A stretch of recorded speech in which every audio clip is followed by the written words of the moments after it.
சற்றுமுன் கிடைத்த மிக முக்கியமான தகவல். நம்ம உதயநிதி பண்ண வீட்டை இன்னைக்கு அமலாக்கத்துறையினர் கண்டுபிடிச்சு பயங்கரமான ஒரு சோதனையில ஈடுபட்டிருக்காங்க. அதிகாலையிலேயே ஆரம்பிச்ச இந்த சோதனையில பல திடுக்கிடும் தகவல்களும் முக்கியமான ஆதாரங்களும் சிக்கியிருக்கு. அதை கேள்விப்பட்ட உடனே இன்னைக்கு திமுகவுடைய பெருந்தலைகள் எல்லாருமே பயங்கரமா அதிர்ச்சி அடைஞ்சிருக்காங்க. இன்னைக்கு யாரெல்லாம் கை செய்யப்பட போறான்னு தெரியலையே அப்படிங்கிற உச்சக்கட்ட சோகத்திலையும் மூழ்கி போயிருக்காங்க.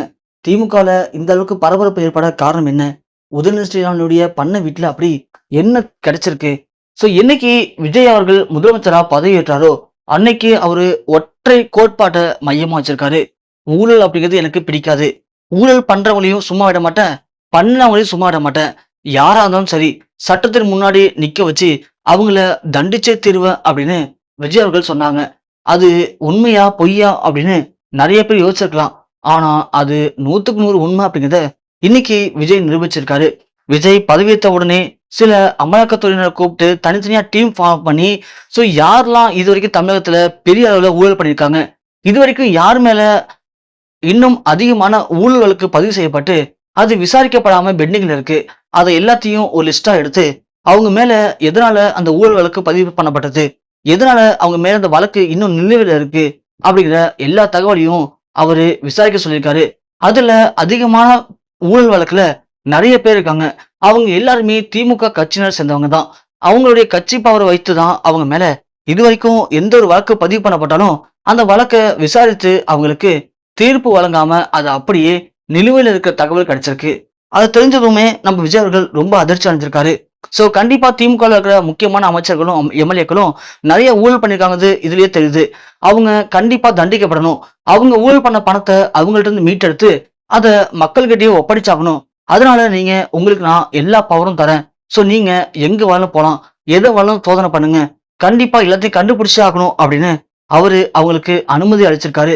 அதுல சில முக்கியமான எம்எல்ஏக்கள் அமைச்சர்கள்னு எல்லாரையும் மறைமுகமான முறையில அமலாக்கத்துறையினர் ரகசியமா ஆய்வு பண்ணியிருக்காங்க. அவங்க என்னெல்லாம் பண்றாங்க, அவங்களுக்கு யாருக்கெல்லாம் தொடர்பு இருக்கு அப்படின்னு கண்டுபிடிக்கும் போது கடந்த ஒரு 2 நாட்களுக்கு முன்னாடி உதயநிதி ஸ்டாலினுடைய பண்ண வீட்டுல சின்னதா ஒரு மீட்டிங் நடந்ததா அமலாக்கத்துறையினருக்கு ஒரு தகவல் கிடைச்சிருக்கு. அந்த தகவல் கேட்டதும் அவங்க ரொம்பவுமே அதிர்ச்சி அடைஞ்சிருக்காங்க. அதே மாதிரி அவங்களுடைய போன் அந்த கான்டாக்ட்ஸ்ல இருக்கிற எல்லாருடைய டவரையும் செக் பண்ணிருக்காங்க. எல்லாருடைய டவர் லிமிட்டுமே அந்த பண்ண வீட்டுல தான் காட்டியிருக்கு. அப்போ இங்க எதற்காக இந்த ஒரு மீட்டிங்? அந்த மீட்டிங்ல முக்கியமான அமைச்சர்கள் மட்டும் கலந்துருக்காங்க. அப்போ இந்த மீட்டிங்ல அந்த பண்ண வீட்டுல என்ன நடந்திருக்கும் அப்படிங்கிற நோக்கத்துல இன்னைக்கு யாரும் எதிர்பார்க்காத நேரத்துல அதிகாலையில அவருடைய பண்ண வீட்டுல திடீர்னு அமலாக்கத்துறையினர் என்ட்ரி கொடுத்திருக்காங்க. கொடுத்தது மட்டும் இல்லாம அதிரடியா அந்த வீட்டை சோதனையும் பண்ணியிருக்காங்க. பல போராட்டங்கள் தாண்டி அந்த வீட்டை சோதனை பண்ணதுல பல திடுக்கிடக்கூட தகவல்களும் பல திடுக்கிடும் ஆதாரங்களும் கிடைச்சிருக்கு. அதன் அடிப்படையில இங்க பல லட்சம் கோடி ரூபாய் வரைக்கும் ஊழல் பண்ணப்பட்டது எல்லாருக்குமே தெரிய வந்திருக்கு. அதற்கு முக்கியமான காரணங்கள் யாராரு, அவங்கலாம் எப்படி இதை பண்ணிருப்பாங்க, அவங்க இந்த பணத்தை எங்க பதுக்கியிருக்காங்க அப்படிங்கிற வரைக்கும் எல்லா விதமான ஆதாரங்களையும் இப்போ அமலாக்கத்துறையினர் கைப்பற்றிருக்காங்க.